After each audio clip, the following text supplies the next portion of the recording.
আমাদের সৌদি আরব প্রবাসী জনাব লোহাগাড়া উপজেলার কলাউজান ডাক্তার ইয়াকুব বজলুর রহমান শিকদার উচ্চ বিদ্যালয়ের এসএস 93 বেজের ফকতুন বিদ্যালয়ের 100 শিক্ষার্থীদের মধ্যে শিক্ষা সামগ্রী বিতরণ করা হয়েছে। এপ্রিলের 24 তারিখ সকাল 10টায় বিদ্যালয়ের হল রুমত এই শিক্ষা সামগ্রী ও নগদ চেক বিতরণ অনুষ্ঠান অনুষ্ঠিত হয়। এই সময় প্রধান অতিথি হিসেবে উপস্থিত আছেন ডাক্তার ইয়াকুব বজলুর রহমান শিকদার উচ্চ বিদ্যালয়ের প্রধান শিক্ষক জসিমউদ্দিন।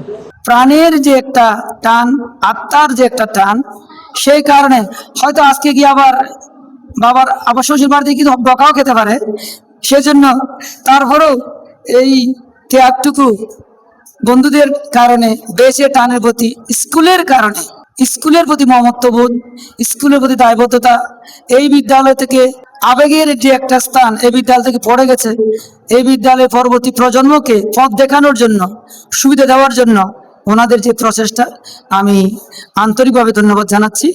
তোমরা রাখবে, তোমরাও একদিন বড় হওয়ার চিন্তা ভাবনা রাখবে, শুধু মানবিক মানুষ হওয়ার চিন্তা করবে। 93 বছর শিক্ষার্থী দাউদ আলী সভাপতিত্বে ও শিক্ষিকা লাইলা বিলকিস লোনার পরিচালনায় একটা স্বাগত বক্তব্য রেখে শিক্ষিকা রাশেদা বেগম। তো সর্বোপরি আমি বলবো আজকের এই আয়োজনে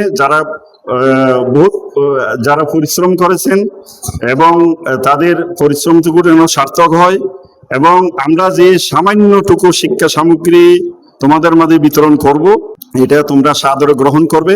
আমি নজরুলনিসা মডেল সরকারি প্রাথমিক বিদ্যালয়ে আছি এবং আরো অন্যান্য যারা আছে এক একজন এক এক জায়গায় প্রতিষ্ঠিত।